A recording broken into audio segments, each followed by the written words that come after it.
All right, so welcome to another Grit and Grime basketball podcast. I was about to jump into something completely different. I'm your host, as always, David Sagoe. So what happens when you do too many podcasts in a week? I'm your host, as always, David Sagoe, here with the usual gang. We've got Thomas Arnal. I'm almost drunk. Hi. The Northerner, Michael Downey. Maurice. Big football fan there. We've got a big football fan there, guys. If you're into football, Mike's your guy. And Jose Garcia Vidal. Hey, guys. All in the building.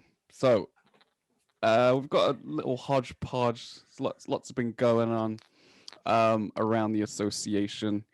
So we're just going to run down a few topics. But before we get into that, we start on a somber note, as it's a year, roughly to the day, since we lost a legend and a lot of promise and great people in a tragic helicopter crash. The names of those that passed on that day are still somewhat in my memory, but I'm going to read them again. So we lost Kobe Bryant, Gianna Bryant, John Altobelli, his wife Kerry Altobelli, and their daughter Alyssa Altobelli, Christina Mouser, Sarah Chester, her daughter Peyton Chester, and the pilot and instructor Ara Zobayan. So again, they're all in our thoughts at this time of the year, and I'm sure it's going to be this way for quite some time. It's had a huge impact on the basketball world and the world at large. There's been a lot of tributes and things that have gone out, and I'm sure you can consume it and remember,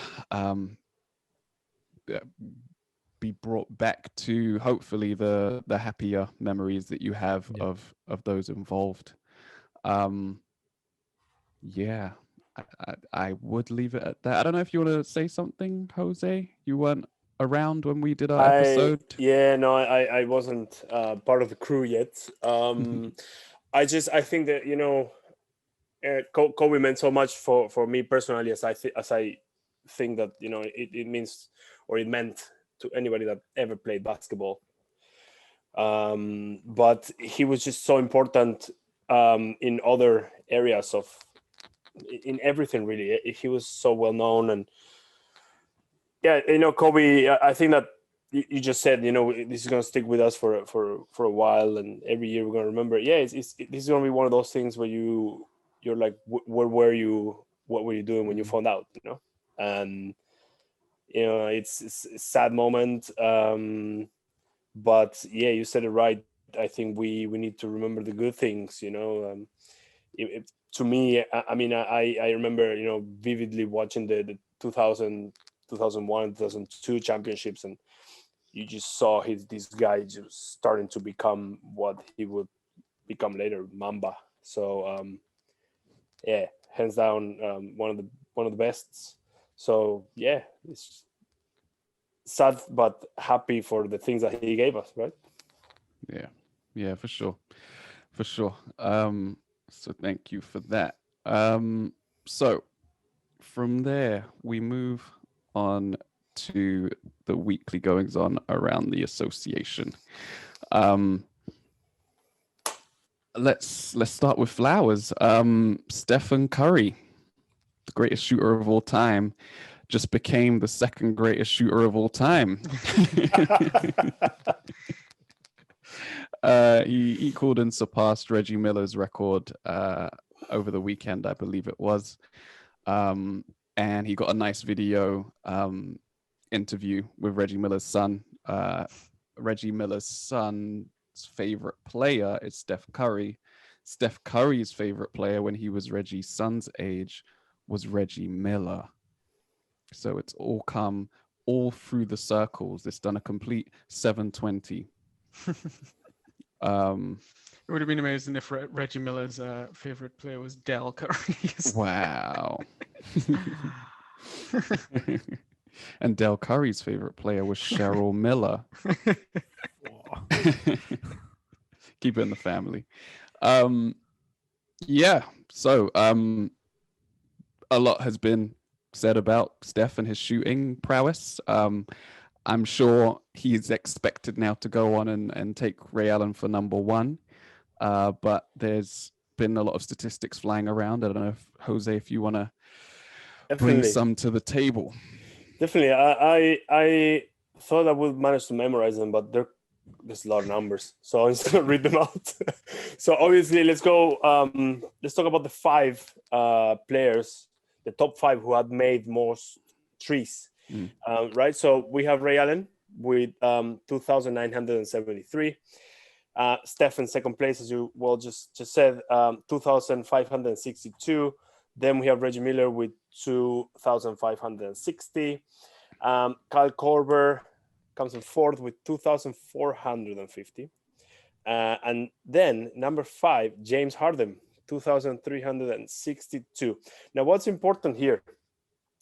It took Ray Allen 18 seasons and 7,429 attempts. So he shot 7,429 shots from the three-point line, beyond the three-point line, right? During 18 seasons. Steph took 5,928. Okay, made 2,562 in 10 seasons. So yes, we can talk about what we say every week almost. The game has changed so much, but this guy is off the charts. Like his percentage, it's unbelievable. Even Reggie Miller, he just surpassed Reggie Miller. Reggie Miller took 86, and he made obviously 2,560, but again 6,400 over 18 seasons. Reggie Miller as well played 18 seasons. Steph took almost 6,000 in 10 seasons. So yeah, the game changed so much, but 43.3% with that amount of threes taken, that's unbelievable. Yeah, there are better percentages. Steve Kerr has a better percentage. Seth Curry has a better percentage, but took a lot less shots, right?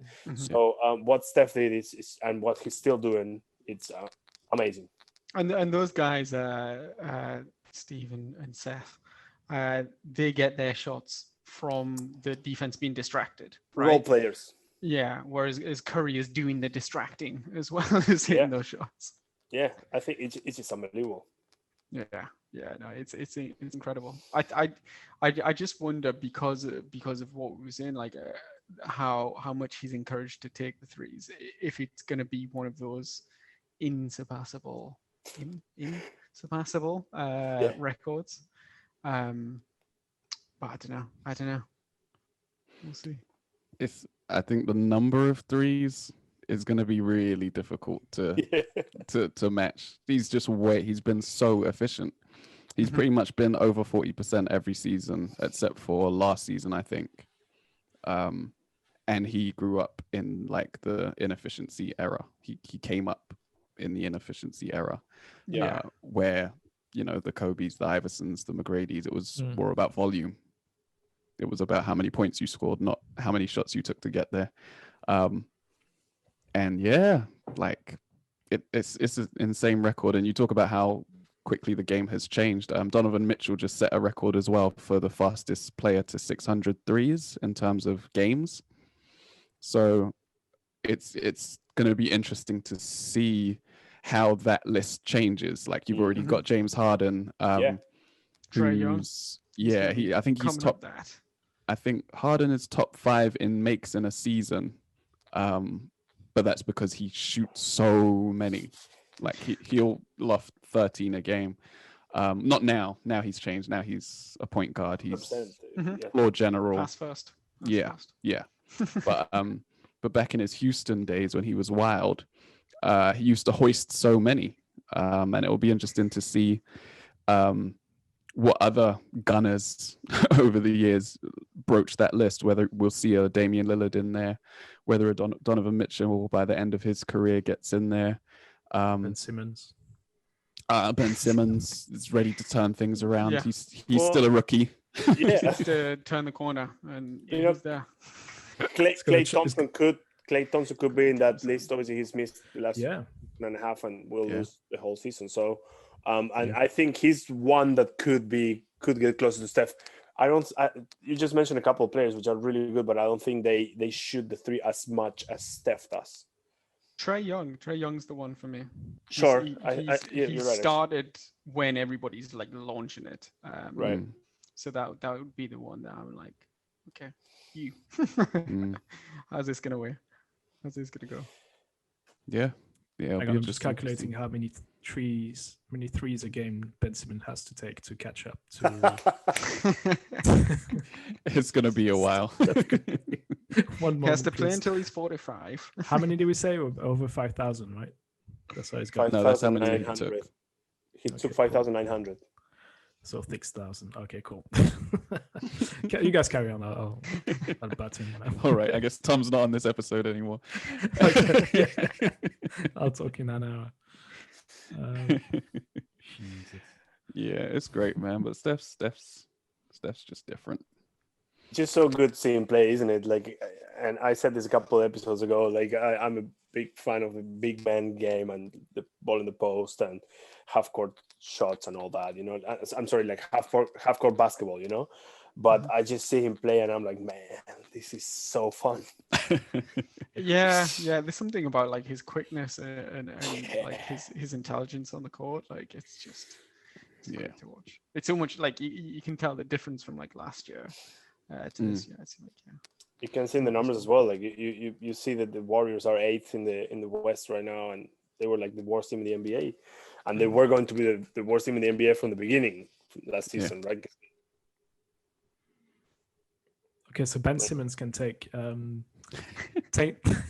if he takes 10 threes a game, and that's 82 games a season, and let's assume he plays until the age of 32, because he's not there physically. Yeah, he can catch up. He'll be there. oh, you know. That's a lot. He'll get past 6,000. So we're all right. Come on, Ben. 6,000 takes though. How many is he gonna make? How many did we say he's taken so far? 6, right? 6 this season. Yes, I think Shaq took more threes than him, man. Shit, JaVale McGee took 2 the other day. Hey. Is it 2? Listen, JaVale's a he 3-point bricked one. shooter. He Playing bricked one. Playing point guard now. Basketballer. Yeah, see him running on the floor, finishing on the break now. I don't know what the difference between him and LeBron is. I don't see it either. Floor general. JaVale McGee is like all-time Shaq in a full MVP, right? Yeah, man. Which helps us transition nicely into Shaquille O'Neal himself. He's been bullying people a lot lately. In the preseason, when Rudy Gobert got his $200 million contract, there was a lot of anger from Shaq's side. He tried to pitch it as him saying, all I'm saying is, if you're tall, you can grab a few rebounds and play defense, you too can earn $200 million in the NBA.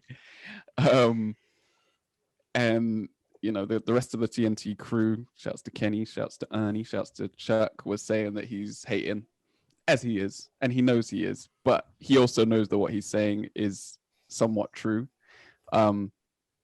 He then moved on to was Donovan Mitchell next in the timeline? Actually, no, Harden. Harden was next, Harden right? was next, yes. So Harden got traded to the Nets, as you all know, as we spoke about last week. And then Shaq basically said, well, now that you've gone there, you have to win a championship. It's championship or bust. He's not young. He's an experienced player. He's won the individual awards, All-Stars, MVPs, etc., etc. Now he has to win a championship. No more excuses. You're on a star-studded team. You've got to get it done this year. And his teammates have already won championships without him. And they've already got rings. The stars, that is, in Kyrie Irving and Kevin Durant. Then finally, he in a post-game interview with Donovan Mitchell, I think, was it Kenny that called out Shaq to actually say what he had said about Donovan Mitchell on the show? And Shaq said, "Yeah, I'll do that. I'm not afraid of anybody."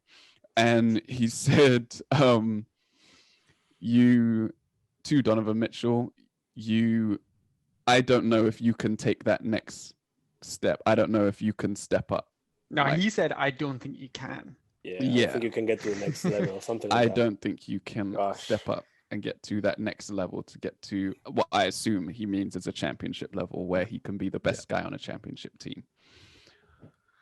So let's start with Shaq's psyche. What do you think makes Shaq say these things? Besides the money, the clicks, etc., etc. As a former player, why do you think he acts this way? He's Rather always than been like that. embracing them like an Allen Iverson or even like someone like Reggie Miller, like they are impressed by the talent today. There's another player. Grant Hill that Yeah, interviewed and KD last night, and it was so- completely different in tone. right. But no, just Grant Hill was just saying, talking to KD and telling him, you just been very impressed by the way you've played since you got back. And for me, you think something along the lines of, you're the MVP. If I had to vote right now, you're an MVP. And then he ended up the interview with asking him a funny question, and it was like, okay, it was all very respectful, completely different tone from what the Shaq did. But Grant Hill is very much Mr. Nice Guy sort of presenter, right? Like, Yeah. But I mean, is anything that Shaq said really that ridiculous of a thought? I don't think so. No. Like I think he might sort of have the thought as sort of an outside thought and think, okay, this might make good TV. I'll roll with it. But I think they're legitimate sort of opinions to have. I don't think it's like a Skip Bayless situation is kind of what I mean. yeah. No, I think the thing is, the Shaq has always been like that. It's always been very direct in the way he, talks about very openly what he thinks, and then the way he says it, it's always very in your face. He wasn't friends with Kobe, for example, and he was always trying to go for the shocking method of getting you to react to the things he said. But like I compared him to Grant Hill, but I think it's two school of thoughts. Is one is about being nice and making sure that the guys you're talking to is, the person you're talking to or interviewing is reacting to you nicely. You're getting some bit of cliche things to say, we played well, stuff like that. I think Shaq, you remember that Shaq he's also a police officer, he's a sheriff in the US, so he's not. I think his views of the world and the way he's having to deal with people is a lot more direct and a lot less maybe PC than what we're used to. But like you said, Mike, I agree with what he said. Like, none of the things he said is, to me, wrong. I sort of agree that they've overpaid Rudy Gobert a bit. I agree with him that it's make or break for Harden because he's now 65 years old. He's got to get that ring. And again, like, I mean, the only one thing I didn't agree was what he said about was it Mitchell? Mitchell. I was like, we don't know that.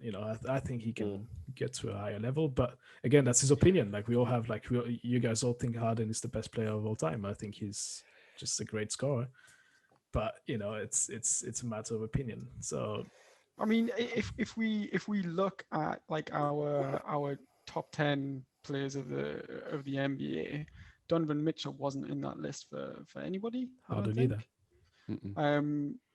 So again, like it's a legitimate thing to say. I don't think like a lot of the other reporters and things need to build these relationships with the players. They have to be able to sort of go and approach them and be able to talk to them. Shaq doesn't give a shit. And he will always have certain players' respect.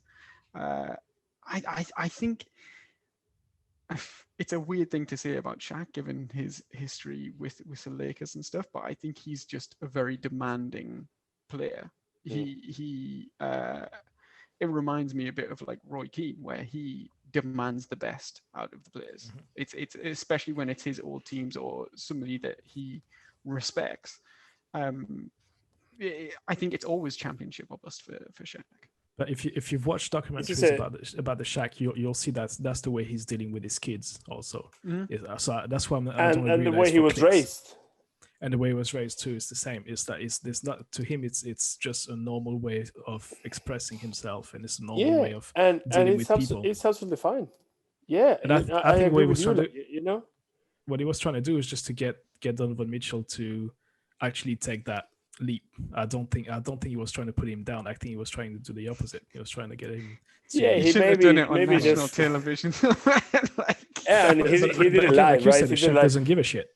There's a couple of things to think about here. First of all, he's not the only journalist that does these kind of things, or former player, you know, transform into journalist. Because Kendrick Perkins does it all the time. Yeah. Paul Pierce does it a little bit. Paul Pierce is kind of crazy with things he says, though. But he, you know, Shaq is probably has the highest profile between all of those players, right? Amongst all those players. So that's why his words are going to be louder in a way, right? Mm-hmm. Second of all, I agree with what you just said, Tom. He was raised like that. He was pushed like that. So maybe he's just trying to you know, bring the fire up in these young kids compared to him, their kids, right? And if you think about it, every good player, you just mentioned Roy Keane, but Kobe Bryant did the same, right? Michael Jordan did the same. They just did it quietly and not in camera.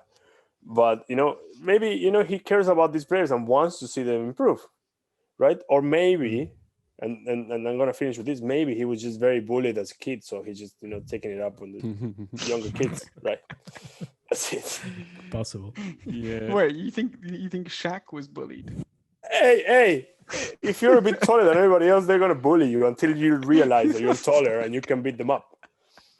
I think that did actually happen, you know. I think it did. I would love to see, like, meet the person that bullied Shaq as a kid. I heard that. He said a story once. He told a story once that when you're a kid in the US, like up until you're 5, you don't pay for the bus, and they didn't believe his mom that he was 5 because he was like 6'2" already or something like that. See, just a hard life. Yeah, and then I think there's always, whenever the older players sort of grumble about the younger players or the younger generation, there's always that, like, calling them soft type of thing, saying that everything's easier for them, calling them sensitive, right? You can't tell them anything or they'll get offended and blah, blah, blah, blah, blah. But the older generation is just as, if not more sensitive than the current generation, because they didn't have millions of people around the world telling them about themselves 24/7 through social media. And then the other thing that I think is always an undertone of these conversations is the money. In this case, it's an overtone and an undertone because of the Rudy Gobert situation. But I mean, Shaq would grab however many rebounds Gobert is grabbing, but he'd go on the other end and score 28, 30 points as well. And no one was paying him 200 million. And it's just, I think there's always that jealousy. That he got 120, so he's all right. Exactly. Which at the time was an insane amount, right? Yeah. I'm sure Jordan was looking at him like, hey, I won 6 and this guy's getting this amount and not even putting in work in the off season, right? And then Magic looks at Jordan with his, what was Jordan? I think Jordan got, was it 30 million a year? Was he the first to have a 30 million a year contract? Yeah, and in 98, like 96. Yeah, in 96 or 7, I think it was. And I think if you adjust for inflation, I think that's still one of the highest contracts ever. But then Magic George Johnson, I'm sure, looks back at his, was it 12 years, 1 million a year that he got from the Lakers? Yeah. Which at the time was like, oh my gosh, he's going to get $1 million a year for a whole decade. But then it's like, with how quickly things moved on, that contract looked stupid with it by the end of it, right? Yeah. Or even the Scottie Pippen one, right? Yeah. Right. Similar situation. Yeah. And then you go back another generation, and I'm sure what Dr. J was getting paid to wear his shoes and go out there and do what he did back in the 70s, and then the early 80s in the NBA. I'm sure he was looking at Magic's deal like, that's ridiculous. Like, they're making him a millionaire. And it goes back and back through the generations. So it's pointless. It's pointless for him to be irritated by the Rudy Gobert thing, because it was just a product of the situation. It was a product of the situation. He had leverage. Gobert had leverage. The Supermax is out there. There was new owners who happened to have a ton of money, and didn't really have to look at the economics of giving him the full Supermax, when he probably would have accepted a few million short of it. But they got it, so they gave it, and now he has it, right? Yeah, if that's on the table, why would you turn it down? You know, so you should be mad too. But I think the one thing I wanted to add on Shaq as well, that his stepdad was an army vet. Yeah. So take that into account as well, which in terms of upbringing and what that means in terms of values and what you've been told and how you've been taught from a young age. So that they can be traced now to how he's behaving as a dad and as an adult. But hey, you can always turn around and be the complete opposite of, from your parents. Yeah. And we all turn into our parents. We all turn into our parents eventually. Oh yeah, Shaq loves the attention too, right? Oh, sure, of course. So he maybe it's a slow season, no audience, no. He just wants a bit more to say and be the spotlight again one more time. He's got nothing to lose. He could literally walk into the studio naked and start insulting every single player in the NBA and still be like, yeah, they're gonna keep him around. Right. Yeah. I don't know about that, but I mean, yeah, I mean, with him and with the older generation, especially they're soft sort of thing. They can't take the criticism. Like, you just look at like Michael Jordan, right? He couldn't take an insult for anything. He made up insults for motivation. He like the definition of petty. And Shaq got upset essentially because Dwight Howard was trying to take the same nickname that he had. Yeah. You are right. Yeah. He made up stories as well. He made up a story about David Robinson snubbing him for an autograph when he was younger. Why? He just made up. Hey, go do it. Shaq is Shaq. Yeah. Yeah. So I'm love him, I hate him. I like, but it's if every presenter was like Grant Hill, it would be very boring. Yeah, absolutely. Absolutely. So I don't mind it.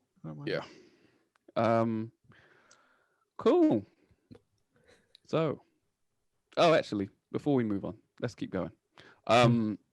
So they did say they don't think Donovan Mitchell can get to the next level. Do we, like, the Jazz are actually riding high right now? Do we think that he can replicate what he showed in the bubble? Because I think essentially that is the next level. He, by having, was it multiple 50-point games in a series? He put himself with only, I think it's Michael Jordan, Allen Iverson, Jamal Murray. And there's one, I think it might be Jamal Murray. And there's one more name, I think, which I can't remember. But he put himself amongst an elite group of players, of performers in the playoffs. No, we didn't have him in our top 10 list, but I think if that series happens in any round other than the first round and they go through, then maybe you have to start thinking about him in those terms. Do we think he can continue his current form for the Jazz? And do we think that team healthy? Because don't forget, Bogdanovic was out and Mike Conley missed the first couple of games. And when he came back, he wasn't at 100%. Do we think that team healthy can cause a stir in the West and elevate Mitchell's platform to like second round of the playoffs? Or like he's been in the second round before. They beat the Thunder a few years ago in the first round. Yeah. Could they make a Denver Nuggets style run to the conference finals, for example? Could they be one of their teams and make a conference finals? I don't see it personally. If you had the four of those teams, Denver, the Clippers, the Lakers, and Utah's at the bottom of that list, right? I think Denver's Denver's vulnerable. Yeah, I think they're vulnerable. On form, Denver's at the bottom, but I do think in the playoffs they're vulnerable. They just beat them last year. They just went to the finals. Last year was last year, Michael. No Bogdanovic. Yeah. Conley only there for half the series. Mike Conley wasn't playing at his best either. Now he is. He's playing really well. And they have a very good six-man, Jordan Clarkson. So and he's playing really well. Gobert has his contract secured, so he doesn't have to worry about money anymore. So he has less pressure. So he's playing better. And Conley is playing better because he has a lot of pressure because it's his last year of his contract. So I think the Jazz are a force to be reckoned with this year. They're playing well. They're more mature. It's a tough one, but I think they have more potential, obviously, than last year. But everybody that you've just mentioned, it's nothing to do with Donovan Mitchell as well, right?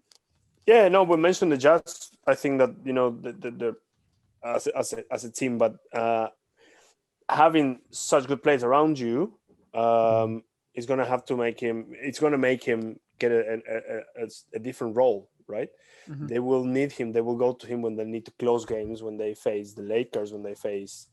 You just mentioned the Nuggets, when they face the Clippers, not just in the playoffs, in the regular season, when they face the Nets. Right, you need a clutch player that performs, and that's Donovan Mitchell. That has to be Donovan Mitchell. Yeah, I think especially on the definitely on the offensive end, he is the number one guy. I don't know if he's a franchise leading to the championship sort of level guy. I don't put him in that bracket. Like it's a little bit like Damian Lillard, right? Like it's if you swapped him and Dame, what would the differences be? Would those teams actually be in the same place? Maybe. I think that Dame has reached that level, but he doesn't have players around him. So if you put him on the Jazz, do you think that's what the difference is? Dame on the Jazz, yeah, that would be crazy. I think yeah. Oh, David, it's an interesting it's an interesting question, because we've seen Dame go deep in the playoffs, and we've seen him not perform deep in the playoffs. Like, right. It's funny that we always have those conversations about Harden, but you can say the same thing about Dame in a lot of cases. If you go back and look at the Nuggets series, which they won in 7 games, playoffs before last, once they had that triple overtime game, Dame was cooked for the rest of the playoffs. He was done. Like against the Warriors, he was barely there, ended up getting injured. And CJ carried a lot of the load. It was Rodney Hood that closed out the overtime. But you could see like he looked physically tired, like he was done. His legs were done. In the bubble last year, he ended up getting injured, but after the first game, the Lakers traps took him out of the playoffs. He's someone that looks great when he wins a series and looks pretty bad when he doesn't win a series. Yeah, I think that's probably accurate. And I think relating it back to Donovan Mitchell, the reason why we mentioned everyone else just now and their improvements is because he was already playing at as high a level as we've seen pretty much anyone play, which is why he ended up on that list of 5 players or whatever. He was playing at a ridiculous level that we haven't seen many players get to. It's just that he didn't have anyone else there to fill in the blanks, right? You can average 50 a game, but 50 a game isn't going to win you any games in the playoffs. Yeah, exactly. It's like a Jamal Crawford or something like that, right? Who's like going to score the other 60? Yeah.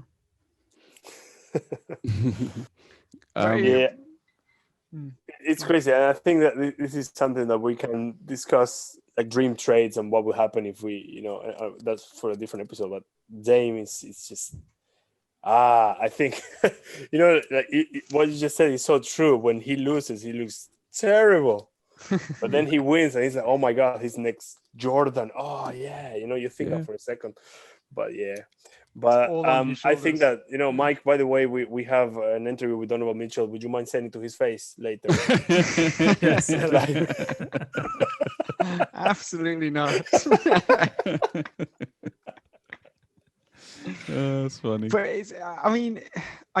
I don't think he's never gonna get there. But I don't think he's there right now. That's fair. I think he can have a great series or something like that. But I just there's just something missing. I don't know how to describe it. Well, what would he have to? He would have to do it to prove it, right? Get to the finals. I asked the question. Get to the finals. That's the bar. I would put it would be a next level. It would be a leap for me if he got to the conference finals. Okay, I agree. I agree with that. Yeah, because he's already an all-star. So in terms of personal rewards, I think that's already like a ticked off the list. So I think as a team achievement, which is what really separates you from a good player, makes a difference between a good player and a great player. Yeah, I think he needs to get to the finals. From there, I don't know. Depends also how you get knocked out or how you lose or how you win that final. So he's almost there. I think he's already a star, but he's not a superstar just quite yet. Well, yeah, I really like the player. Like I really like the team, and I think even it was like a couple of years ago, I was backing them to go really, really far. A bit against the sort of grain at that point, but it just didn't really materialize, and that sort of put a little bit of doubt in my mind. Like I think he was on this upward trajectory, and then he's just sort of plateaued off a little bit. Do you know what happened, Mike? What's that? He lost to James Harden twice. Back to back playoffs. If you're going to lose to that scrub, then. I mean. They both have the same number of rings, So... Same number as Doncic. Don't tell Tom. But Harden, I already have him in that next bracket. Yeah, as you should. All right. Top 10. Yeah, for sure. Undeniably. So that moves us straight over into the Brooklyn Nets. They have now played a handful of games with their superstar trio. They lost back-to-back games. Sorry. Sorry, who? two stars, two superstars with rings, and a Yeah. very good point guard general with no rings. Tom, sorry to A offend nice you. beard. Thank you. I'm not offended. I mean, can you remind us who they lost to twice, please? So they lost to the best team in the East, the Cleveland Cavaliers. First game And the was point in. guard. Was it double overtime or just overtime? Double, I think. Yeah. Double overtime, with Colin Sexton going off. Mm. And then the third game, which they won, was against the Miami Heat. And then they managed to beat the Miami Heat again last night, and actually hold them to a low percentage, weirdly enough. But the problem largely has been the defense. There are other problems, but we'll start with the defense. So they've changed their starting lineup a little bit. They dropped Joe Harris to the bench for one game, I think, in favor of Jeff Green. And they've experimented with bringing Bruce Bowen in to play some defense at the guard position. KD, Kyrie, Harden, and Jordan have started every game. But they can't guard anyone, guys. They can't guard anyone. Do you guys think this is a problem that they can figure out with time? Is it something that they can fix in the buyout market? Or is it going to be an issue where they just need to outscore their opponents and hope that they don't go cold? Well, their coach is the poster boy for outscoring opponents, right? So you would assume All that's of what their they go with. coaches, they've got Steve Nash, Yeah. didn't play defense well at all. Bless him. His coach on those Suns teams, Mike D'Antoni, some call him, because he doesn't coach any defense. He's on record as saying defense is just about effort. And Amari Stoudemire, who Steve Nash said that the two of them were the reason why they couldn't win in the playoffs, because it's okay to have one player who can't play defense, but the fact that they had two meant that it was too difficult to defend. And the Nets have three. No. KD can play defense. Jordan can't. Jordan. Well, I'm sure the Nets have one more trade in them. They can get rid of Kyrie, get like a defensive big in there, like Ben Simmons. Ben Simmons. Got the Jump straight to getting rid of Kyrie. Jeez. Well, I suggested that on Twitter to the UK Nets fans, and they didn't like it. So I don't know what the problem is. Like someone I used to play basketball used to say, "You don't know basketball." So I don't know. I'm only half serious when I said they should trade one of Kyrie, because they need to. Again, going back to what I said last week, a big three like that, with not having one of the three taking a step back. Okay, you can say Harden took a step back, so he's scoring less, and he's the floor general. Okay, fine, but then general of the usually floor. one of the three is always dedicated to defense. So Just gonna play 4-on-5. What's this? Yeah, why not? Try something new. Get Steve Nash. No. Get somebody else on the court. I don't know. Get Bruce Bowen back. Get him on the court. Tony Allen. He's actually officially retired. Can we get Tony Allen back on the Nets? I mean, I personally, I don't think we should be trading Kyrie for Tony Allen just yet. I think we're like 4 games in with having them all back, or 3. Is it 3 games? Sorry. 4. Yeah, give him a bit of time. Like I don't share Shaq's sentiment in that it's championship or bust this season. but I think it would be next season. I think trading such a large part of your team midway through a season and a shortened, condensed season as it is this year as well makes it difficult. I think especially on the defensive end, they need time to gel and figure each other out. Yeah, and Harden said it himself last night when they beat the Heat that they just played five. He just played 5 games in the Nets. They've only played 4 games, the 3 of them together. They're still figuring out everything. Fair. I completely agree with you. Give them time.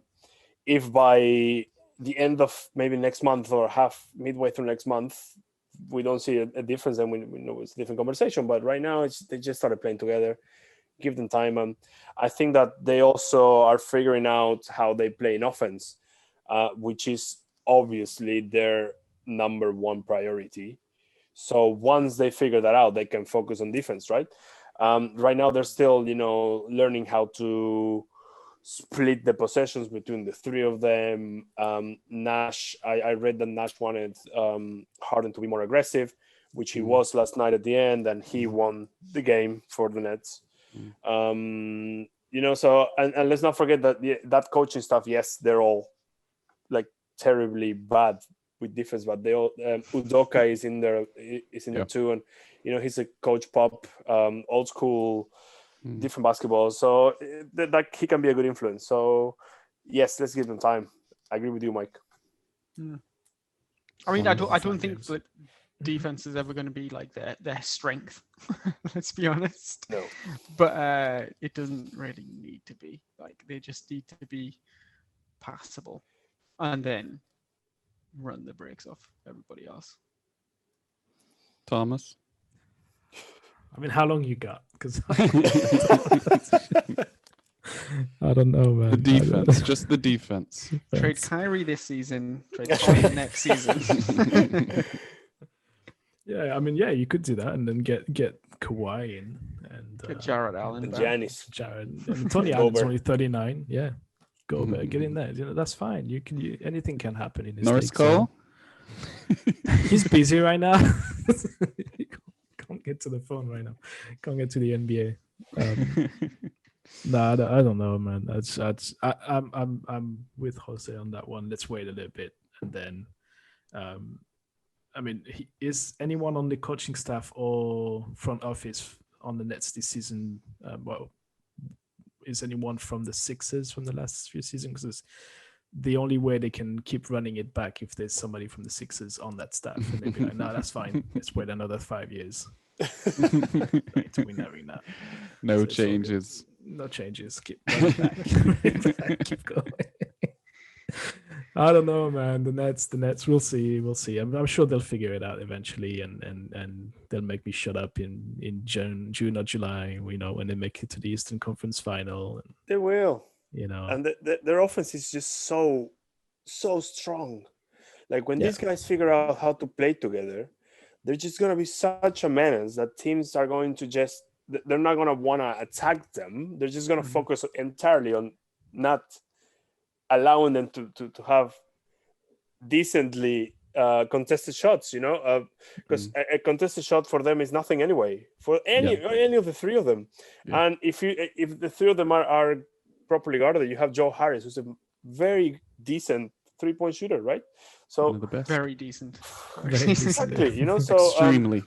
And I saw the highlights on the first game they played against the Cavs, and for several of the first plays that they had in that game, none of the 3 of them were shooting. It was passes to DeAndre Jordan, to Harris, and they did it really well as well. So, it just, but basketball is not a sport like if we compare it to football. When if you have a really good offense, teams are gonna have to wait for you and bus. you know what I mean? Yeah. Like basketball is obviously back and forth, so defense is more important. But yeah, I mean, again, we'll see. Well, look. Put it this way. They've got another 60-odd games to figure it out, right? In the regular season that no one cares about, apart from getting a good. By the end of it, this is it. Like the regular season, no one gives a shit. Like As yeah, long as as long you as you get make into it to the playoffs. playoffs and you Guys. get in a decent position and everybody is Guys. healthy, you're fine. But then Guys, what? we need the listeners to care about the regular season so we This can is so we can important. podcast about it every week. As a player, you're like you'll be like, yeah, I'm just gonna make sure I'm healthy towards the end of the season. If we're number Good 1, save. 2, or 3 spot, we cool. But then you get to the playoffs, like how are you gonna hold on to? How are you gonna contain those guys in a best of 7 series? Like, good luck to that. This is when it's gonna matter. Got 3 words for you: Matthews, Caruso, KCP. Oh, trade Kyrie Irving. That's 3 words also. But I don't know. Yeah, good luck to your Lakers also. If that's the final. I think to be honest, there is a like really cold part of me, like the cold businessman, says that actually the play you make is to trade Kyrie, but business isn't done without humans, right? The business of basketball is humans, so the impact of doing something like that would probably be way too detrimental to your relationship with Kevin Durant and with other people at the organization, because in essence he is the reason why you have Kevin Durant there. Sure. He agreed to go wherever Kyrie was going, and Kyrie decided that it was going to be Brooklyn. So that is why he's somewhat untouchable and takes sabbaticals.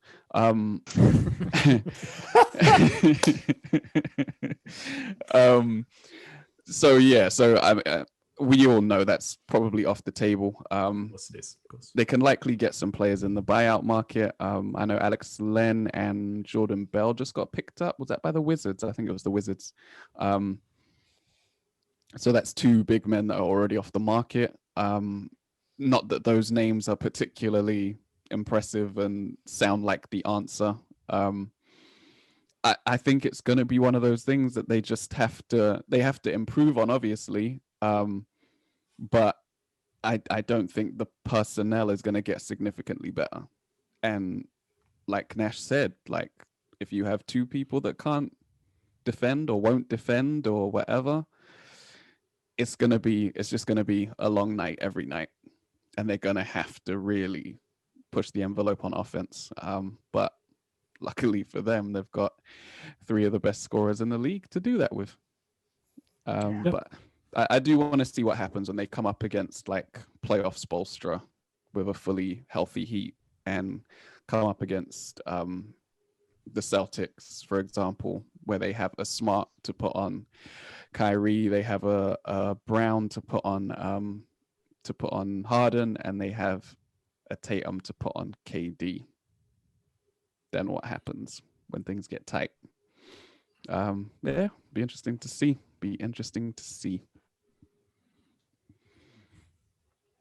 All right. The Pacers, man. Like Pacers are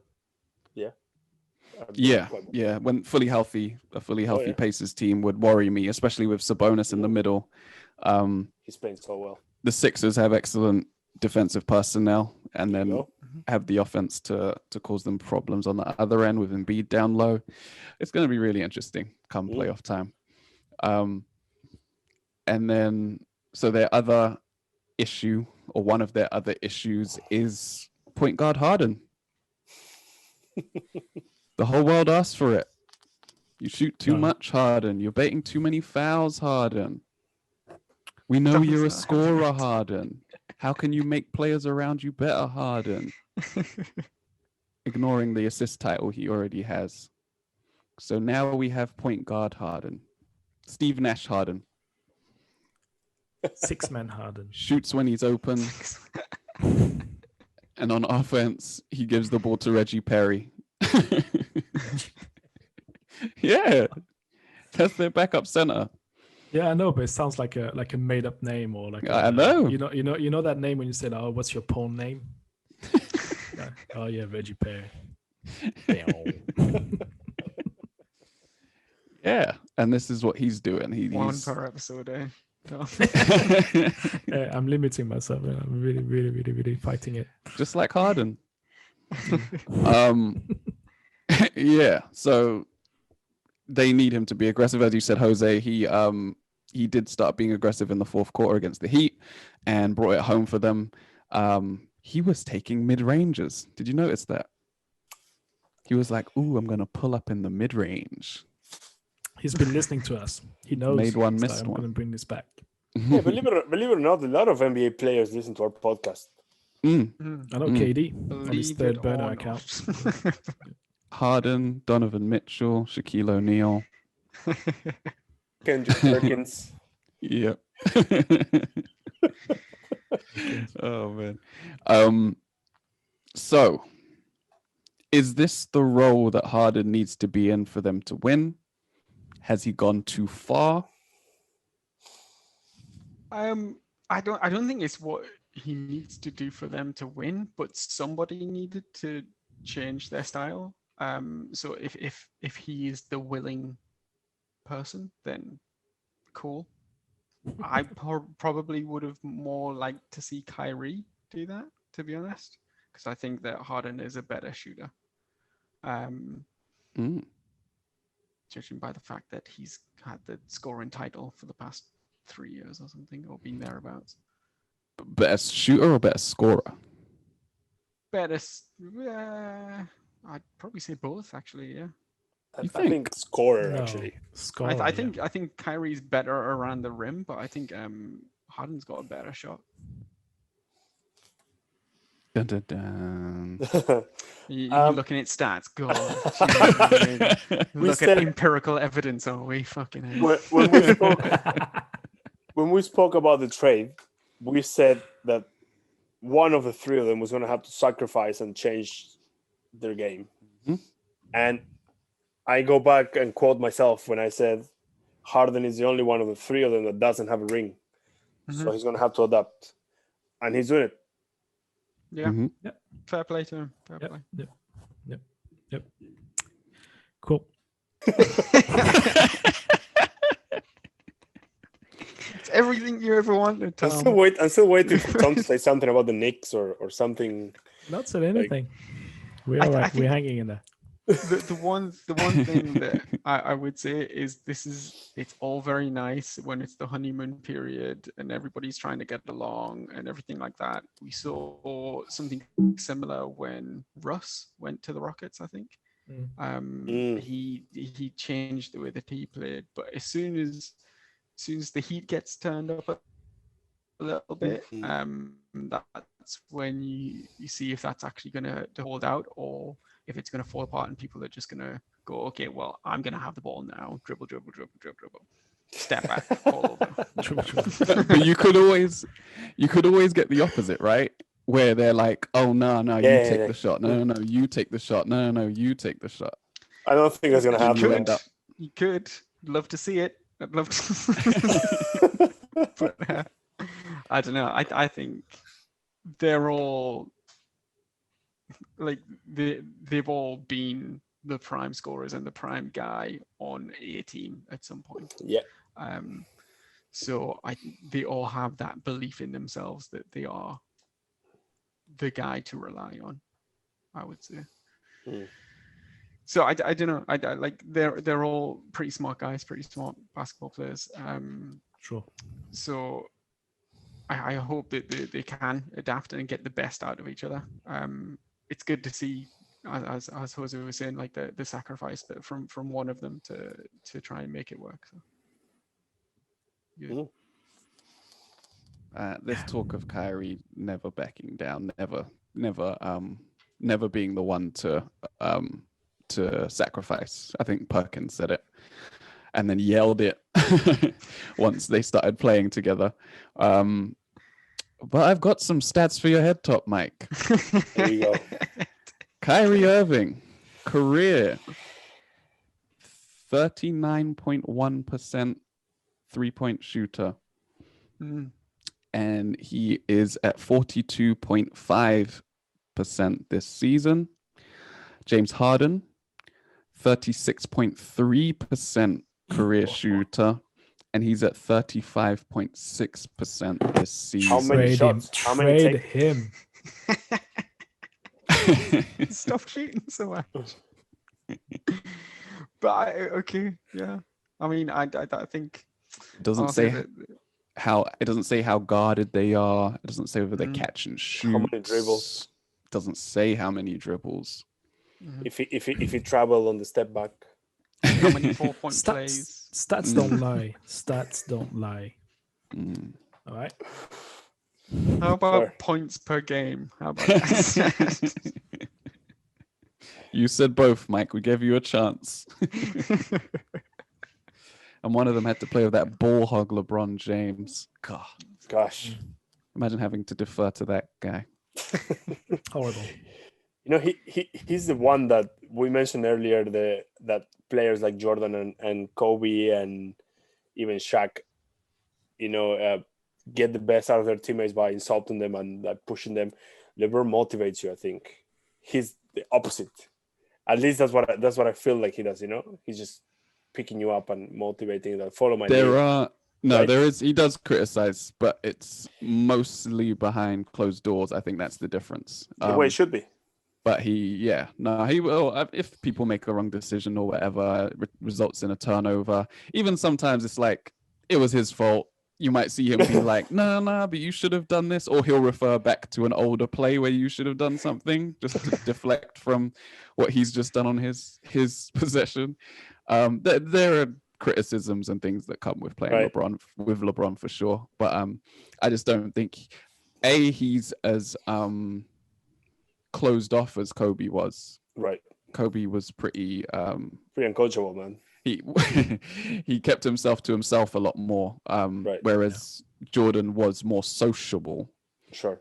And then also I think LeBron actually thrives off positive energy. All of that, I think in his muse cage, shouts to Kobe, I think his muses are positive muses. I think he thrives off. There has been times where people are like he thrives on chaos and dysfunction and stuff like that at the Cavs when he was talking all that stuff about Kevin Love and all of that. But I think he likes positivity. He likes being liked, and so he fosters that kind of atmosphere for the team. So there's togetherness. Just like Tom. General Care Bear. Who would you prefer as your leader, Tom?